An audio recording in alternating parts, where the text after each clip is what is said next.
Hi guys, welcome back to my channel, Kpop Talks, and today we are doing our monthly videos about the best K-pop songs of June 2023. A lot of great music in my opinion, barely anything that was really super negative about it.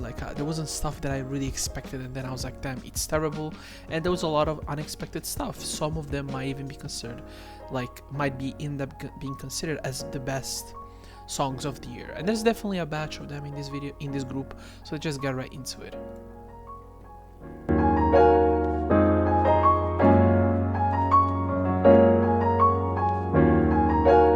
First and foremost, we have Woo featuring Bill Sachs with Ransom.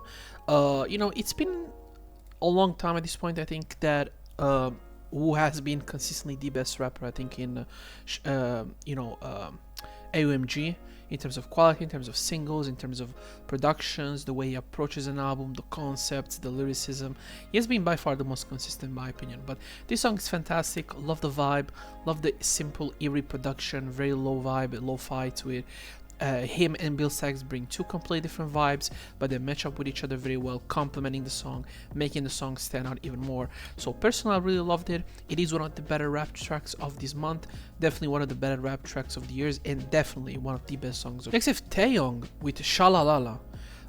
Really, this was a surprise for me because it's not that I'm not a Taeyong enjoyer, it's not that I don't like NCT as a whole, but they can sometimes do things that can be a little bit too off left field for me, or sometimes even generic.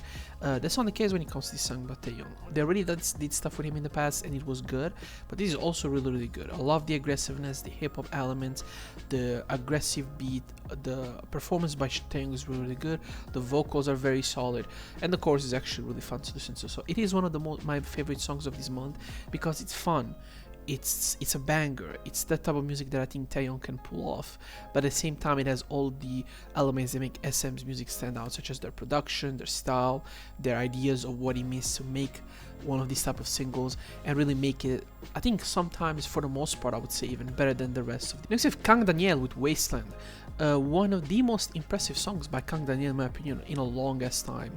The production, the vocals, the chorus, the changes of the production changes here and there to really get you in different moods, to set you up to that really cool and high level chorus in my opinion. I loved it. I really loved this song as a whole.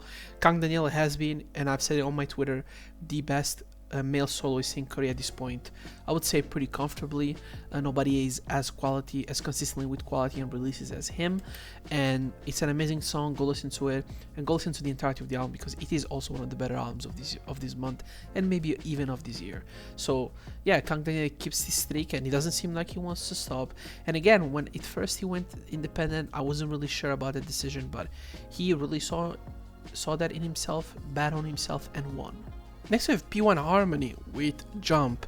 I really love this song. It's a nice fusion of newer style generation, third, second.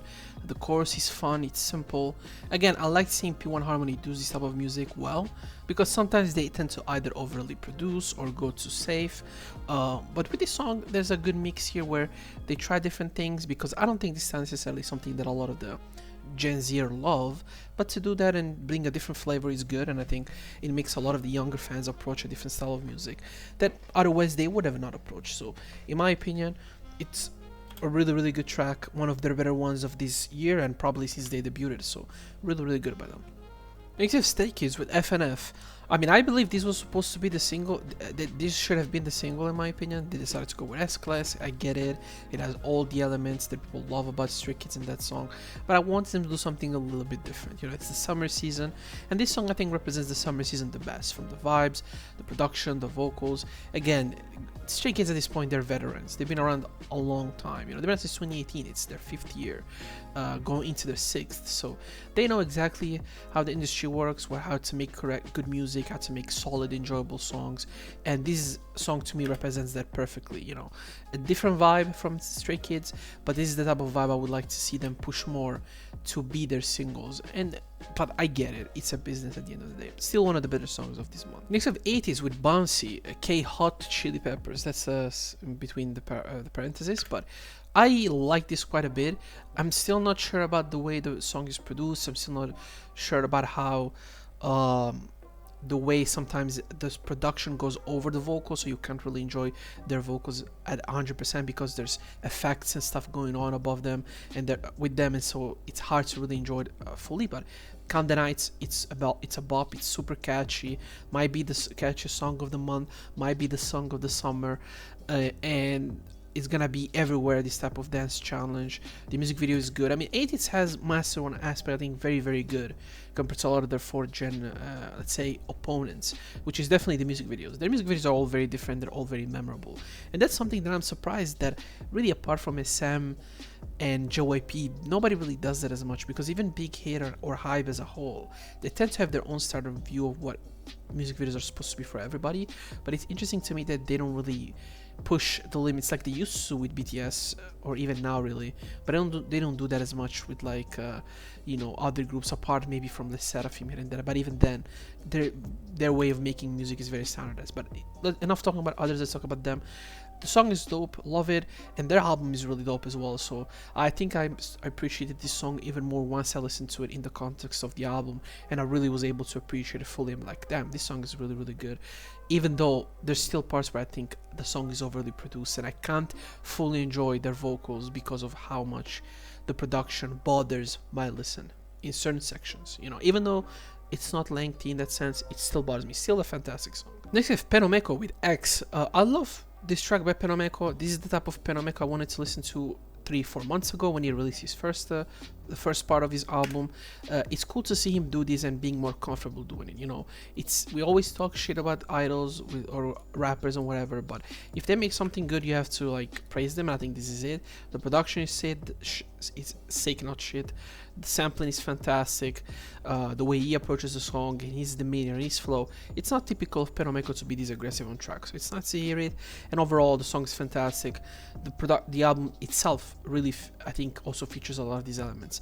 And this is what I'm talking about when I talk about these type of situations, which is we're talking about a rapper who's very, very talented, but can be very up and down, and this song represents what I expect from him. Not always, but at least sometimes, indie projects and a relatively higher quality of singles and songs. So if he can keep this quality of rapping going on, he's gonna have an amazing rest of the year if he intends of releasing other albums.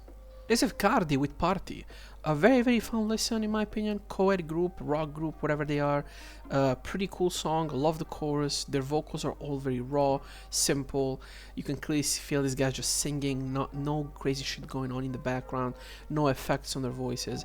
So even that rawness, that like greediness, really, really works in their favor, I think, in this track. So amazing track overall by Cardi, and they're artists that I didn't know who they were, so I'm happy that I got introduced to. Next, I have Kiss of Life with Play Love Games. This song is also very fantastic. I think it's very, very, very hard, in my opinion, to be able to do a nice and a good fusion of more classic pop, 2000 pop or 2010s pop, do it classically, fuse it well, I think, with more of a classic K-pop sound. I think it's very, very hard to do, and I think in this song they're able to do it very, very well. Or she, in this case Hanul, so this is her solo song, do it very, very good. So congrats to them. Don't really have much to like complain about. I feel like it did what it's supposed to do, and yeah, again, go listen to it. It's a very underrated track. I think most of you don't know obviously who this person is, so go listen to her song. I Am Overdrive. Don't really have much to talk about it. This is I Am probably best solo single since now. The production is sick. His personality shines through in the song. The lyrics are cool. His rapping, his singing is all fantastic. And it's surprising to me that the best rapping from him normally comes outside of Monsta X, not because he's a bad rapper with Monsta X, but I feel like when he has his own song, his own pace, approaching the entirety of his song the way he wants, I think he shines better as an individual. But still, amazing song. I Am obviously is somebody that I think has a lot of talent, and he has a lot of other side projects going on apart from Monsta X. So I'm curious to see what he's gonna do musically going on. He has released an album which was quality in my opinion, and I'm curious to see if he's gonna continue towards this route of music, or is he gonna go more pop or something else. I'm really interested because I think he has a lot of potential to do different things and do it very, very well in my opinion. And next we have Kim Ji-won featuring Bobby from Icon with Lucky. One of the most fun songs I've heard all year, really. The best summer song I've heard in a long time. There's another song in this list that will disagree with this because I might think that's better, but this one and the other ones, the other song I'm gonna talk about later, are the two best like vibrant summer songs I've heard in a very long time. The production is dope. Kim Ji-won is really really fun to listen to. Bobby brings a very good feature again, who is very different but complements the song and adds a stronger element to the track, a stronger staying power in my opinion. So I will love if more people did this type of songs, but I understand why most people don't do them. They're hard songs to make, and there's hard songs to really, I think, make correctly more than make in generally. So really, really good song, one of my favorite tracks of this month, and I wish we had more of these type of singles every year, but you know, from the any songs of the world, whatever, it really depends how popular these type of songs, and they normally don't really get that popular apart from like Red Velvet and stuff like that, but in general it's very very. This is Dynamic Duo with 19. I love this track. I love this type of storytelling, you know, them talking about them being teenagers and growing up with rap, hip-hop, the entirety of the culture, falling in love with it, their influences, them growing up, why they got into the music industry. You know, they're veterans, they've been around for a long time, they're legends obviously in the current hip-hop world, so cool to see them make this type of song, because it's a way to not get introduced even to y'all who maybe watch this video, maybe that are younger, they don't know some of these artists. Go check them out, you know, whether they're current or not, and check Dynamic Duo as well, because they're fantastic. Well, one of the most, I think, underrated I think duo, but in general artists in the hip-hop sphere in Korea right now, because most people don't really listen to them, not necessarily the Korean audience, but I think even the Western audience knows who they are in terms of name, but don't listen to their music as much as I think they should. At least give it a try, you know, you don't really lose anything by giving anybody a try. Next we have NCT with Broken Melodies. I've talked about it before, but at NCT I didn't really like the way they changed their style to fit more the other NCT groups. This is the type of NCT I want to hear. You want to make a more mature NCT Dream? Cool, but still keep that youthful energy, that bright elements. The production in this song is incredible, the vocals are perfect. This is what I want to see from NCT Dream. I didn't want to see them do NCT Dream /127 or NCT U. Do something different, and they did it, so loved it. And honestly, don't have much to complain about it. Again, SM, as much we like to criticize the company, they barely ever miss when it comes to the production and to the actual quality of the songs. It's just a fact. Next we have Sakurazaka 46 with Drone Senkaichu. Really love this song. I mean, this type of songs that I really love from Sakurazaka in general. They're different, they're fun. I love their productions where they mix more electronic elements, more classic instruments elements, and they do it in a very fun way.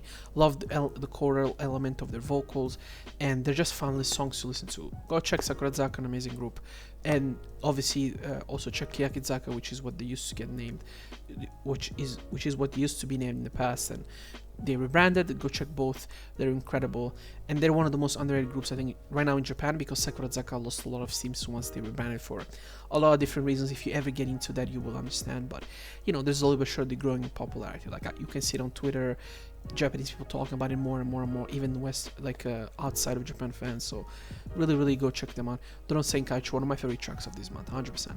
Yena featuring Yuki from J-Idol with Hate Rodrigo. I don't care what anybody says, I love this song. I think it's really fun. I really love the production. I really love the way they've used pop punk, K-pop, and do it fun.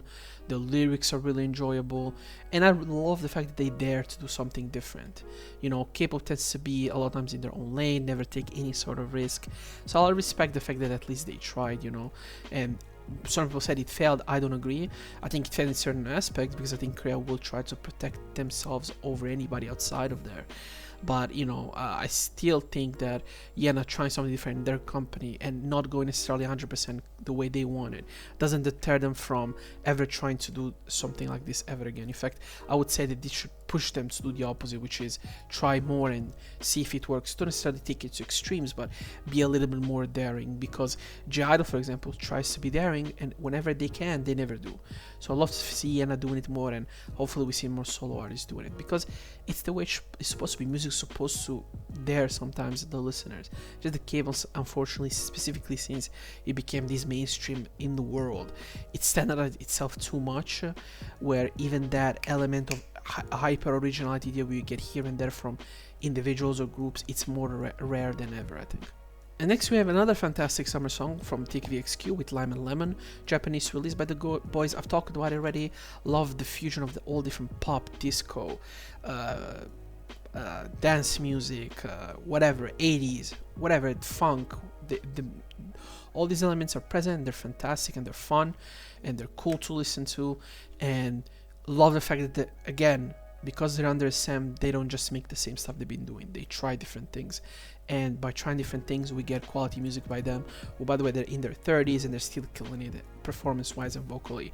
And still showing to these youngies how you do music. And they'll go on a TV show and perform live, you know. So I wish, you know, since people in Korea tell me always, oh, but there's a... we look up to older people, then you should look up to people like TVXU in terms of like what they do performance in and out every single time, because that's something that should inspire you if you want to be a performer of that level and that longevity specifically if it's a goal of yours to do that for a very long time. And next we have Eric Nam with House on a Hill, another fantastic song by Eric Nam, just a single they released randomly one day. Love the song. I mean, Eric Nam became an amazing vocalist. It was always good, but you know, time and obviously singing more and more and more made him super like his ability to control his own voice and his own like inflections is fantastic. So go listen to it. Fantastic track with a dope production. And this is the other song I was talking about being the contender for the best song of the summer, which is Kim Sung-kyung with Small Talk.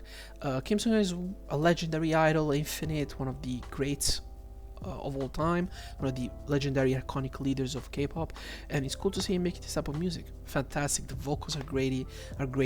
The chorus is memorable, super catchy, and it never gets tired to listen to it. It's simple and yet it hits very, very hard, similar to the Kim Jo-won song with Bobby, Lucky. They both do that amazingly. And it's funny because with the trio, which is these two plus 80s with I forgot the name of the song right now, Bouncy. They're the three of the best summer songs I've heard this year. Of course, we still have July and August to come, but you know, it's fun that these two songs are the very, very simple, and then you have 80s, which is overly produced, and they're all very good, you know. So wish we get more variety like this. Hopefully, I don't know if New Jeans is gonna come back, I don't know if Red Velvet is gonna come back, but if they do, we might get some interesting shit. And next is XG with Girl Gang. Now, listen, I might exaggerate now, and I might say that this is already the best song of the year. But if it's not first, it's second. If it's not second, it's third. I don't think it's gonna go below third in my list. I don't see how a song this well rapped, this well produced, this well sang, I haven't heard in probably a year and a half or two. And next year, this is already their third comeback this year, where they release amazing music with Left or Right and other stuff. Like, it's incredible. Now, they mainly make music in English, so I hope they transition to Korean if they want to get more popular, because eventually you will have to do that, because a huge appeal of K-pop is Korean singing, regardless of what anybody says. It is a huge appeal. So yeah.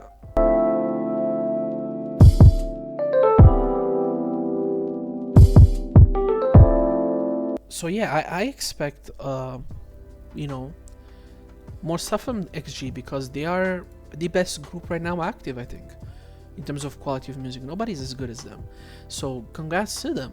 And again, when the Avex director said, we think XG is the best girl group, we're gonna take over Korea, he got flamed. He's not wrong. As of now, he's not wrong at all. I look at the song and I'm like, the quality of music, I'm like, they are by far the best. And they're doing it in a second language for all of them, because they're all Japanese, and they're doing it in a very, very, very hard genre such as K-pop and R&B. So congrats to them. And they don't sound corny at all. That's really, really good. So next step is definitely more active, I think, in Korean television, Korean variety, on YouTube channels with other famous Korean people. You have to take that next step, I think. And then you have, in my opinion, to start singing more in Korean and do songs in Korean, because that's how you get more popular in K-pop. It's the only way. But I think honestly, I think it's inevitable. They'll become the best. I don't know if they'll become the biggest, because you need, I might dare to say, hundreds of millions to become the biggest K-pop group in the world, but maybe not hundreds, but definitely tens of millions. But to become one of the 100%, I think they can do it, but they have to move correctly. And hopefully the Japanese mindset of saying, nah, we're good at what we're doing, we don't need to be bigger than that, doesn't hold them back.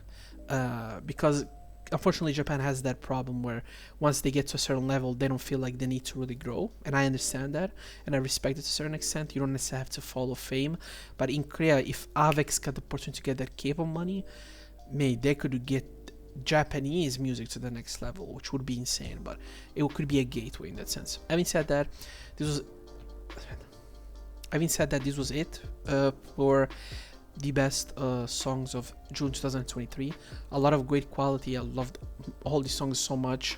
If I made the top 30 of which is gonna come out towards half of July, where I'm gonna make the list of my favorite songs and my favorite albums of this year, like the half year list, you know, out of this list is probably gonna be 4 or 5 or 6 even, you know, whether it's gonna be a top 15 or a top 30, which is pretty hard, I think, to do that. So June has been a fantastic month, and it's not very common in K-pop that June is. So really loved it. Hopefully you loved it as well. Tell me what were your favorite songs you've heard from June of this year, obviously, and thank you for watching the video. Like, comment, subscribe, share, and see you with the next video, which hopefully will come out not too later after this.